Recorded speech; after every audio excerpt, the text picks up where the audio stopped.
الرحمن الرحيم بسم الله الرحمن الرحيم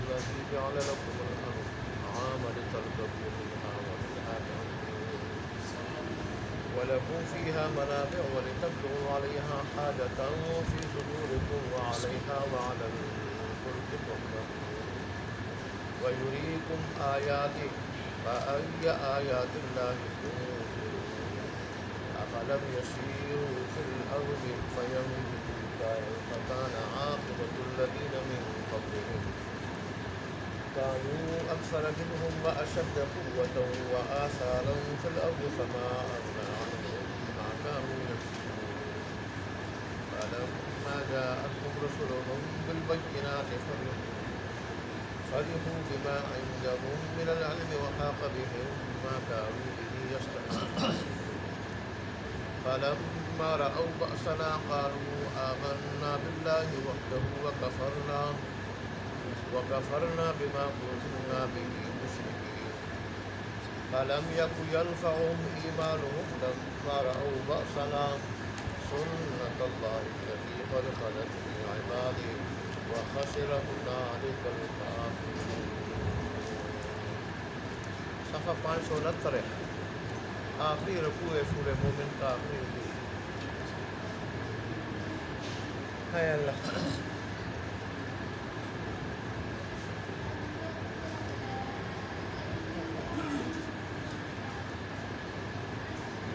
گزشتہ آیات میں اللہ تبارک و تعالیٰ نے شرک کی تردید کے بعد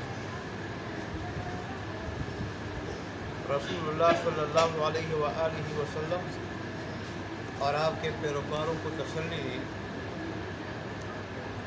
کہ اگر یہ لوگ آپ کو ستا رہے، آپ کی بات نہیں مان رہے، تکذیب کر رہے ہیں، تو پہلے انبیاء کے ساتھ بھی ایسا ہوا.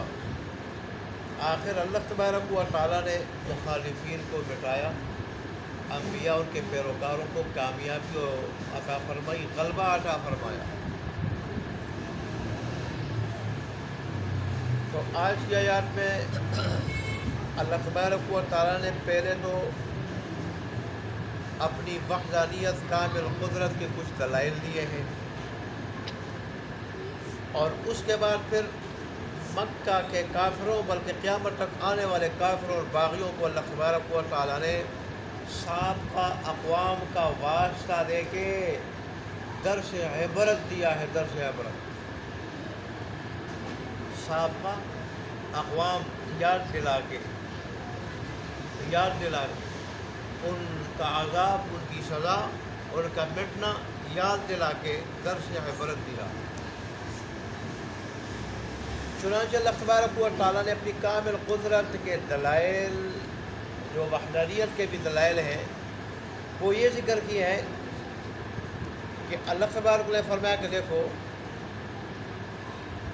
تمہاری تخلیق کے ساتھ ساتھ تمہارے واسطے مویشیوں کس نے پیدا کی. وہ ساری کے ساری جسامت کے لحاظ سے بھی، طاقت کے لحاظ سے بھی تم سے کہیں بڑھ کر ہے.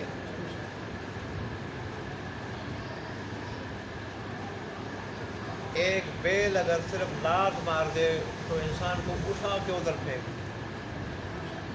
اٹھا کے اس کی ایک لات میں اتنی طاقت. پھر اونٹ، پھر گھوڑا.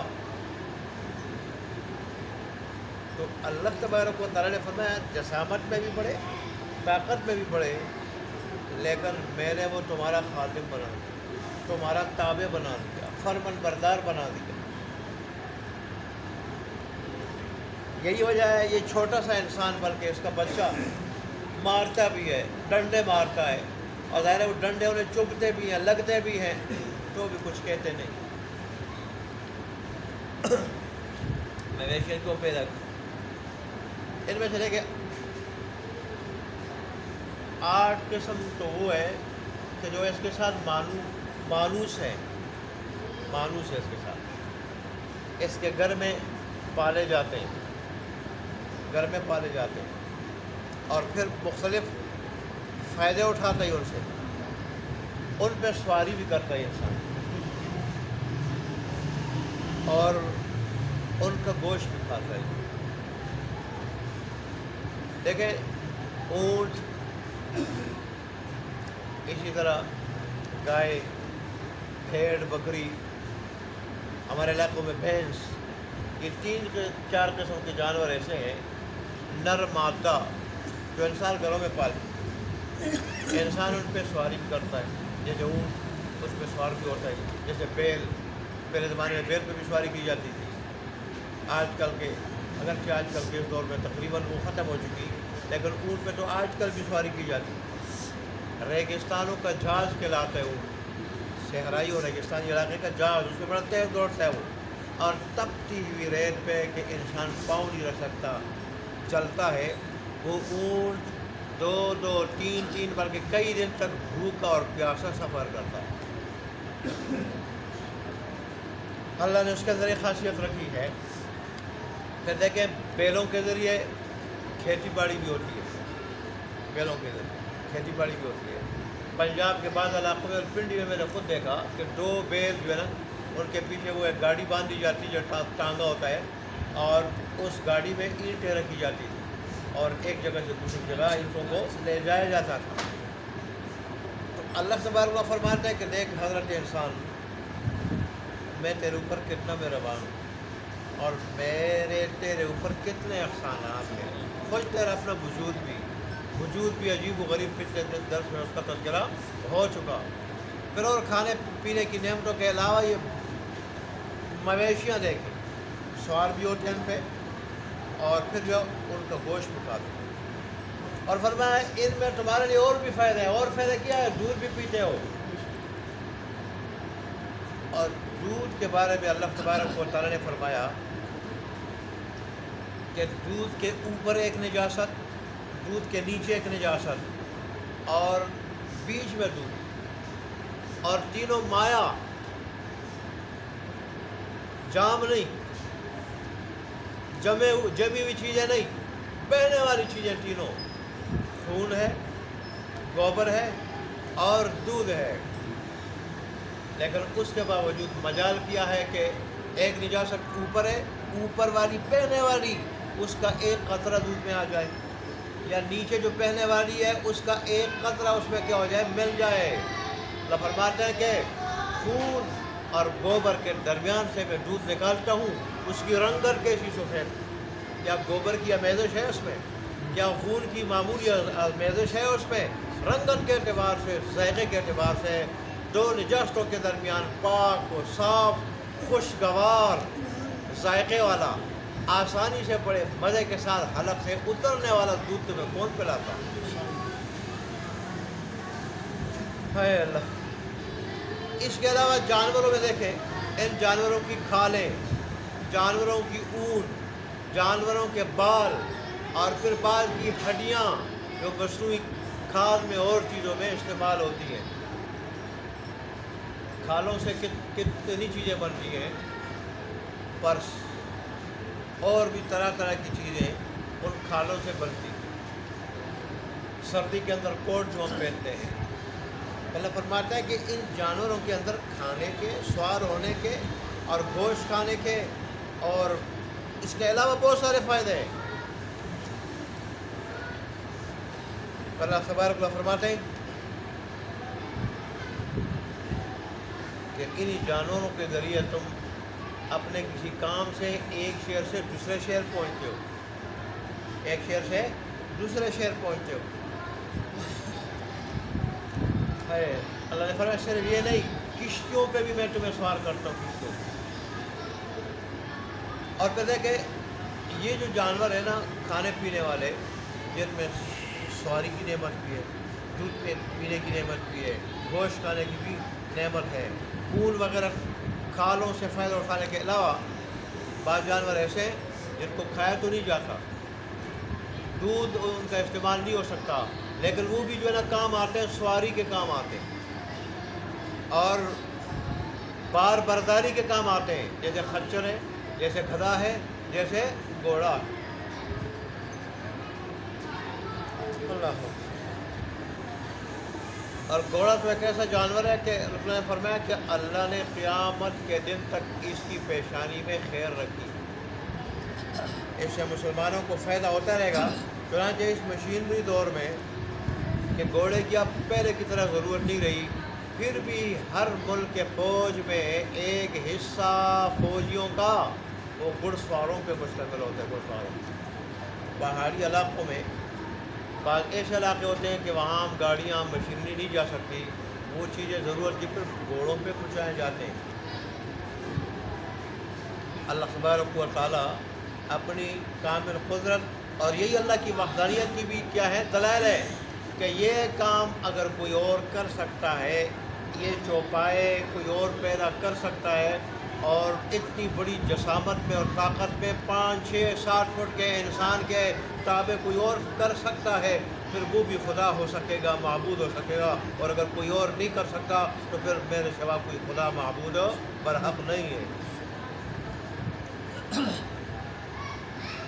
پھر تم مجھے چھوڑ کے اوروں سے حاجات کیوں مانگتے ہو، ضروریات کیوں مانگتے ہو، نظر و نیاز اوروں کے نام کیوں دیتے ہو؟ میری ایک ذات ہے کہ خاص ہے اس کے ساتھ نظر و نیاز، حاجات مانگنا، مرادیں پوری کرنا، مشکل کشائی، حاجت روائی، یہ ساری جو اللہ کی صفت ہے۔ اور عبادت کی مختلف شکلیں ہیں۔ یہ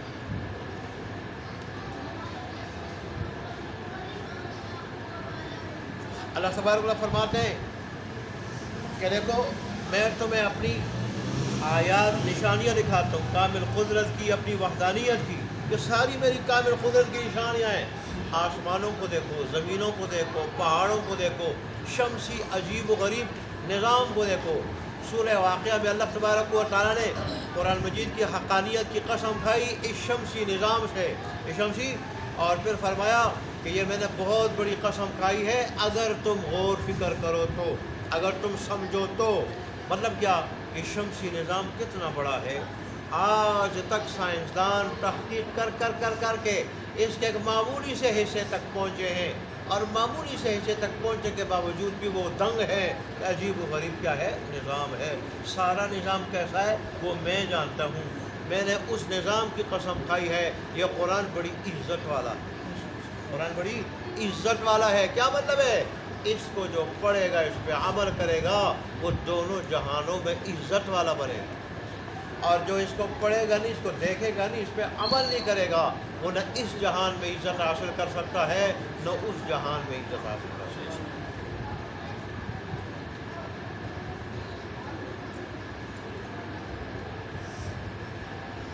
ہے۔ اللہ جیسے رسول اللہ نے فرمایا کہ اللہ اس کتاب کے ذریعے بعض لوگوں کو تو کیا کر دیتا ہے، بام عروج تک پہنچا دیتا ہے، اور بعضوں کو پس کر دیتا ہے، گرا دیتا ہے۔ بام عروج تک کن کو پہنچاتا ہے؟ سینے سے لگا کے اس کے مطابق زندگی بنا رہے ہیں۔ اور اللہ گراتا کن کو ہے؟ جن کی زندگی اس کے خلاف گزر رہی ہو۔ پہلے صبح ہر گھر میں قرآن کھلتا تھا، قرآن کی آواز آتی تھی۔ آج اول تو صبح سوئے ہوتے ہیں، رات کو 2 بجے تک ٹچ موبائل میں، کوئی ٹی وی پہ، کوئی ٹچ موبائل پہ۔ موبائل نے تو ٹی وی کو ہر چیز کو پیچھے کر دیا، کیونکہ ٹی وی پہ سب کے سامنے ہر چیز نہیں دیکھی جا سکتی، اور اس پہ تو آج کل کے مسلمان خواہشات کا پیرو ہے، خواہشات کا غلام ہے، خواہشات سے مغلوب ہے۔ اس میں تو ہر چیز دے سکتا ہے، اس لیے چھپ چھپ کے پھر دیکھتے ہیں ایک دوسرے سے الگ تھلگ ہو کے، اور اس طرح ساری رات اس پہ گزرتی ہے۔ کوئی 2 بجے سوتا ہے، کوئی اذانوں کے وقت سوتا ہے، تو پھر نماز کے وقت صبح فجر کے بعد وہ نماز ہی نہیں پڑھتے، تلاوت کیا کریں؟ اب وقت وہ تھا لوگ رات کو تہجد پڑھتے تھے، جلدی سو کے تہجد پڑھتے تھے، فجر پہ اٹھ کے نماز پڑھنے کے بعد قرآن کھول کے تلاوت کرتے تھے، قرآن سے گھروں سے قرآن کی آواز، قرآن کی تلاوت کی آواز آتی تھی۔ آج کل سناٹا چھایا ہوتا ہے، پھر اللہ کی رحمت کے فیصلے کیسے ہو سکتے ہیں؟ اور دیکھیں کافر اگر اللہ کی بغاوت کے ساتھ دنیا میں ترقی کرے تو کر سکتے ہیں، مسلمان نہیں کر سکتا۔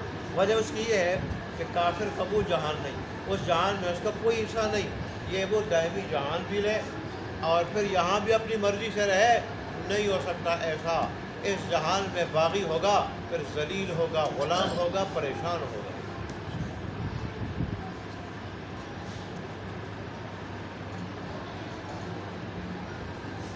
اس لیے اللہ تبارک و تعالیٰ وہ نشانیاں آسمان و زمین کا ذکر کر کے، خود حضرت انسان کی تخلیق کا ذکر کر کے، آج مویشیوں کی صورت میں عجیب و غریب اللہ تبارک و تعالیٰ کی کامل قدرت کی نشانیاں، اس کی وحدانیت کی نشانیاں، اور اس کے لیے اللہ کے بہت بڑے انعامات یا احسانات کا ذکر کر کے اللہ نے فرمایا انسان میں نے تمہیں یہ مختلف نشانیاں اپنی کامل قدرت کی، اپنے محسن ہونے کی، تیرے خیر خواہ ہونے کی اور اپنی وحدانیت کی دکھاتا ہوں۔ فَأَيَّ آیَاتِ اللَّهِ تُنْکِرُونَ، بس تم کن کن نشانیوں کا انکار کرو گے؟ یا زبان سے کافر بن کے، مشرک بن کے، یا عملاً نام نہاد مسلمان بن کے عملاً انکار دو قسم کا ہے، جیسے شیخ رحمۃ اللہ نے لکھا ہے معارف القرآن میں،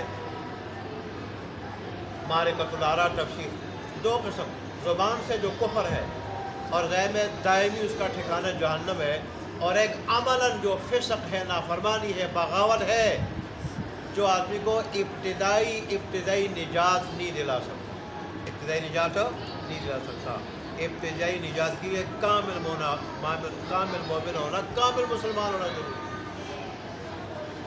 اللہ اگر معاف کر دے وہ الگ بات ہے، لیکن آج کل مسلمان اعلانیہ گناہوں میں مبتلا ہیں، عام طور پہ اعلانیہ گناہ کو کبیرہ گناہ ہی نہیں سمجھتے، جیسے کسی کی دل آزاری کبیرہ گناہ ہے، ہم اس میں معمولی چیز سمجھتے ہیں، ہم کہتے ہیں معمولی بات ہے، کوئی صغیرہ گناہ ہے، دل آزاری نماز چھوڑنے کی طرح، زنا کی طرح اور اسی طرح چوری کی طرح کبیرہ گناہ ہے، کسی کو تکلیف پہنچانا، کسی کی دل آزاری کرنا، اس سے باز آتے۔ ہم تو 24 گھنٹے ہمارا کام ہے ایک دوسرے کے خلاف منصوبے بنانا، ایک دوسرے کی ٹانگیں کھینچنا، اور نہیں تو غیبت تو ہم کرتے ہیں۔ اللہ ہمارے حال پہ رحم فرمائے۔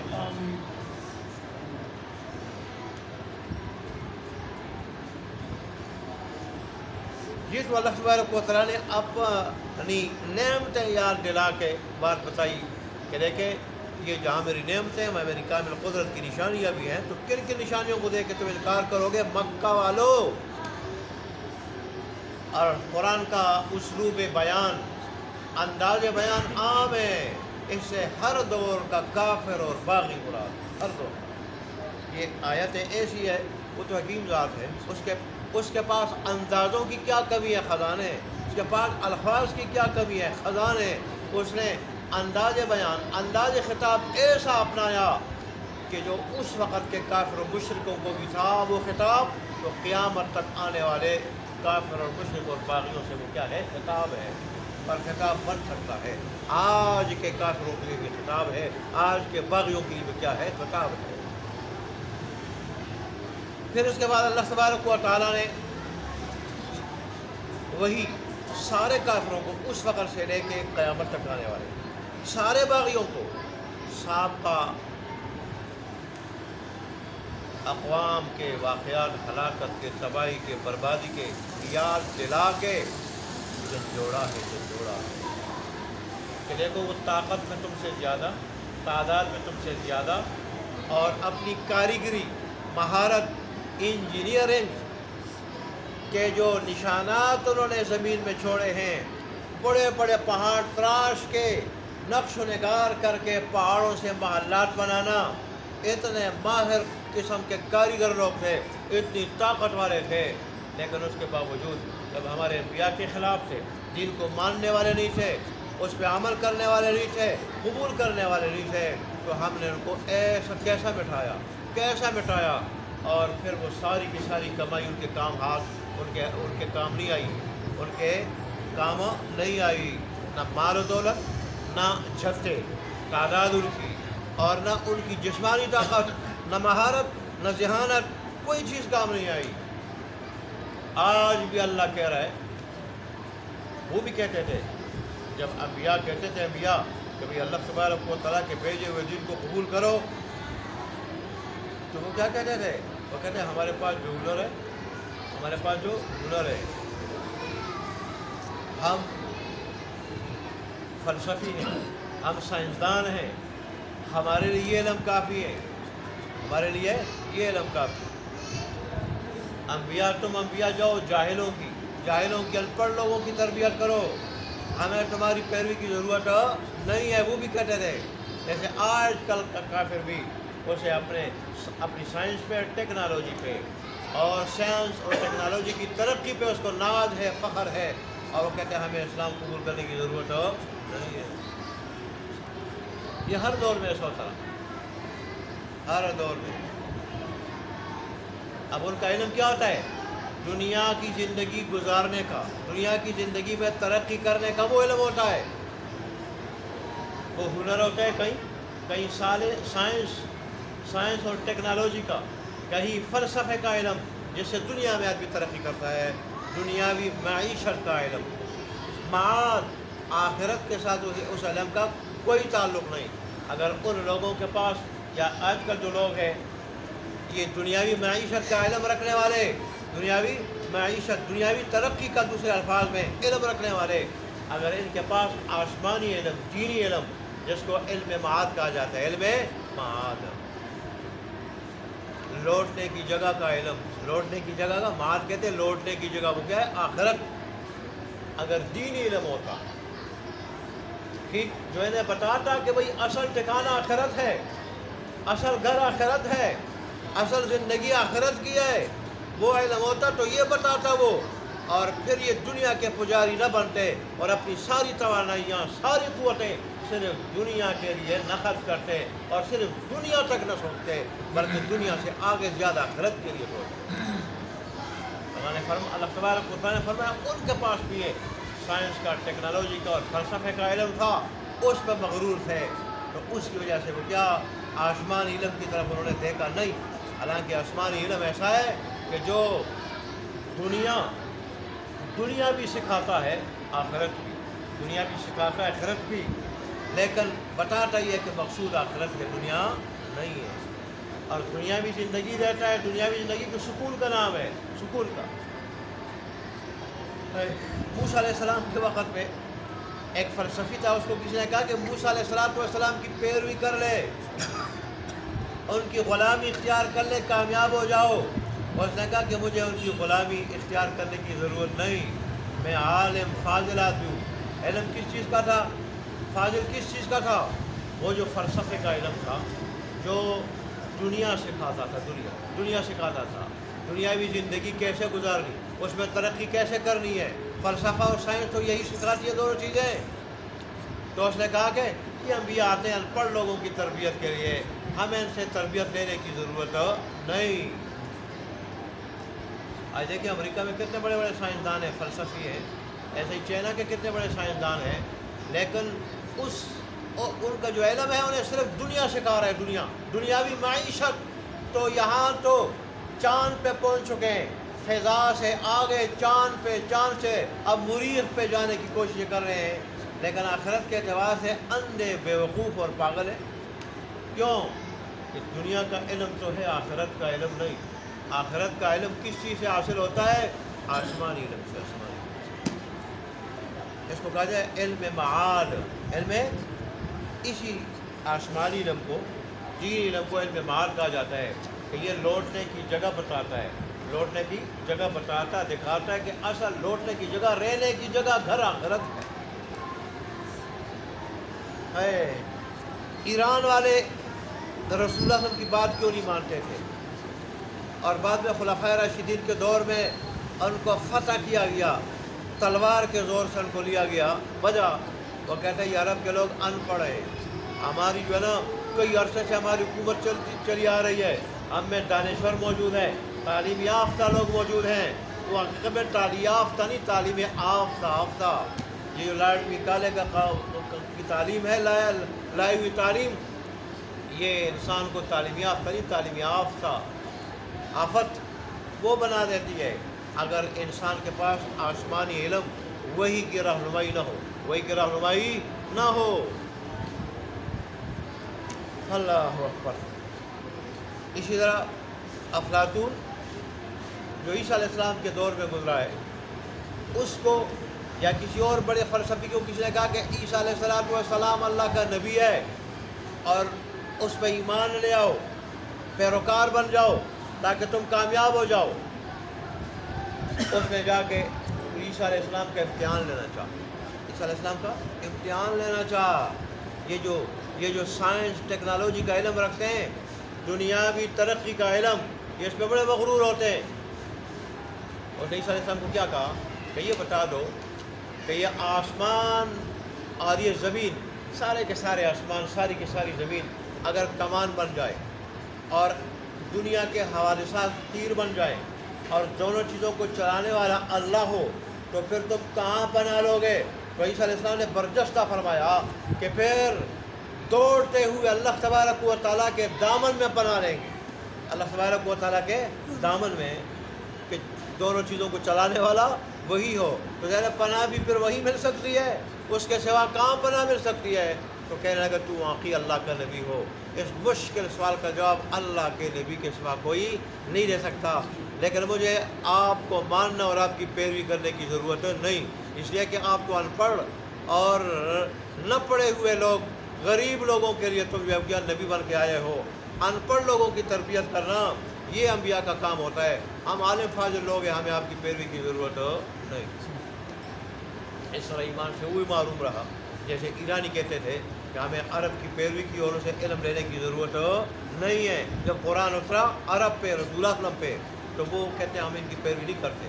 یہ صحرائی لوگ، یہ گو خور لوگ، گو کھانے والے لوگ، یہ شتر، کوئی شتر مار یا اس طرح کوئی اور القاب دینے لگے صحرائی لوگ، ہمیں ان پڑھ لوگوں سے علم لینے کی ضرورت نہیں ہے۔ اس قسم کے مغرور لوگ، دنیاوی علوم پہ مغرور لوگ، وہ جیسے انبیاء کی باتیں انہوں نے نہیں مانی، علماء کی باتیں کیا مانیں گے؟ اے اللہ! تو اللہ تبارک و فرماتے ہیں کہ پھر ان کے وہ علوم بچا نہیں سکے۔ اللہ توبہ اس وقت تک قبول کرتا ہے جب موت کے فرشتے نظر نہ آئیں، غرغرے کی حالت طاری نہ ہو جائے، قریب المرگ نہ ہو جائے انسان، اور یا پھر عذاب اللہ کا نہ آئے۔ عذاب آ جائے پھر توبہ قبول نہیں ہوتی۔ فرعون نے بھی تو کہا تھا میں ایمان لے آیا، جبرائیل صلی اللہ علیہ وسلم نے منہ میں کیچڑ دے دیا تھا کہ اب کہتے ہو ایمان لے آیا۔ سوائے علیہ السلام کی قوم اللہ کی خاص مہربانی سے، ان کی یہ خصوصیت تھی، عذاب کے آثار دیکھنے کے بعد اللہ تبارک و تعالیٰ نے کیا کر دیا تھا، ان کے گڑ گڑانے معافی مانگنے پہ معاف کر دیا۔ سراحت سے قرآن میں اللہ نے کیا تاکہ جب عذاب آ جائے ایک مرتبہ، ٹھیک ہے، اور یہ زلزلہ آ جائے اور عمارتیں گر رہی ہیں اور اب سب کو پتہ ہے کہ بھائی اب ہم نے کیا کرنا ہے، غالب گمان یقین کیا کہ اب ہم دائیں بائیں کہیں بھاگ نہیں سکتے، اور ہمارا جو ہے وہ کیا ہے، اب ہمارا جو ہے وہ کیا ہے، ہماری ہلاکت کا وقت آ چکا ہے، اور اس وقت اگر یہ توبہ کرتے ہیں پھر توبہ قبول نہیں ہوتی۔ ایسے ہی جب موت کے فرشتے نظر آ جائیں، غرغرے کی حالت ہو جائے، پھر موت توبہ قبول نہیں ہوتی۔ نے فرمایا پہلے توبہ کر لو۔ ترجمہ دیکھ لیجیے۔ اللہ الذی، اللہ کی ذات وہ ہے کہ جس نے جعل لکم الانعام، پیدا کی تمہارے واسطے مویشیاں، لترکبوا منہا، تاکہ ان میں سے بعض میں تم سوار ہو، ومنھا تاکلون، ان میں سے بعض سے تم کھاؤ، ولکم فیہا منافع، تمہارے واسطے ان میں اور بھی منافع ہیں، اور بھی فوائد ہیں، ولتبلغوا علیہا حاجۃ، اور تاکہ تم پہنچو ان پہ سوار ہو کے اس کام تک، فی صدورکم، جو تمہارے سینوں میں ہے، وعلیہا، اور ان پر، وعلی الفلک، اور کشتیوں پر، تحملون، تمہیں سوار کیا جاتا ہے، ویریکم آیات، اور دکھاتا تمہیں اپنی نشانیاں، ذات القدرت کی، وحدانیت کی، محسن ہونے کی، مولے نہ ہونے کی، اور فَأَيَّ آیَاتِ اللَّهِ تُنکرون، بس تم اللہ کی کن کن نشانیوں کا انکار کرو گے؟ افلم یسیروا فی الارض، کیا یہ چلے پھرے نہیں زمین میں، فینظروا، کہ دیکھیں، کیف کان عاقبۃ الذین من قبلہم، کیسا ہوا انجام ان لوگوں کا جو ان سے پہلے گزرے ہیں۔ کیوں نہیں چلے پھرے ہیں؟ شام کی طرف جاتے ہیں، یہ شام کی طرف قوم عاد اور ثمود کی بستیوں کی طرف بھی جاتے ہیں، یہ دیکھ چکے ہیں یہ، لیکن اندھے بنے ہوئے ہیں، دل سخت ہو چکے ہیں۔ کانوا اکثر منہم، تھے وہ زیادہ ان سے، اس میں تعداد میں، واشد قوتاً، اور زیادہ قوت میں، طاقت میں، اور سخت قوت میں اور طاقت میں، وآثارا فی الارض، اور زمین کے اندر نشانات چھوڑنے میں، نشانات چھوڑنے میں۔ فما اغنی عنہم، پس کام نہیں آیا ان کو، بس کام نہیں آیا ان کا ما کانوا یکسبون، کیا چیز کام نہیں آئی؟ وہ چیزیں کام نہیں آئی جو وہ کماتے تھے، فلما جاءهم رسلهم بالبینات، پر جب آئے ان کے پاس ہمارے رسول واضح دلائل لے کر اللہ کی وحدانیت کے، اپنی نبوت کے، رسالت کے، فرحوا بما عندهم من العلم، اترانے لگے اس علم پہ جو ان کے پاس تھا، ہنر اور علم، وحاق بهم ما كانوا يستهزئون، اور گھیر لیا ان کو اس چیز نے جس کے ساتھ وہ مذاق کرتے بھی عذاب۔ فلما رأوا بأسنا، پر جب دیکھا انہوں نے ہمارے عذاب کو، قالوا آمنا بالله وحده، تو کہنے لگے ایمان لے ہم اللہ پہ جو اکیلا ہے، وکفرنا بما كنا به مشرکین، اور ہم انکار کرتے ہیں ان چیزوں کا کہ جو ہم اس کے ساتھ شریک ٹھہراتے رہے۔ فلم یکن ینفعهم ایمانهم، پس نہ ہوا ان کا ایمان کہ ان کو نفع دیتا، لما رأوا بأسنا، جب دیکھا انہوں نے ہمارے عذاب کو، سنت اللہ التی قد خلت فی عبادہ، یا اللہ کا دستور ہے ان لوگوں میں، ہاں یہ اللہ کی وہ دستور، یہ اللہ کا وہ دستور ہے، سنت اللہ التی، یہ اللہ کا وہ دستور ہے کہ قد خلت، جو گزر چکی ہے، فی عبادہ، اپنے بندوں، اپنے سابقہ بندوں میں گزر چکی ہے، وخسر هنالک الکافرون، اور ایسے مواقع پر پھر نقصان اٹھاتے کافر، عذاب کے موقع پر یا موت کے موقع پر۔ اللہ تبارک و تعالیٰ ہمیں اپنے عذاب سے بچائے۔ وآخر دعوانا الحمدللہ رب العالمین۔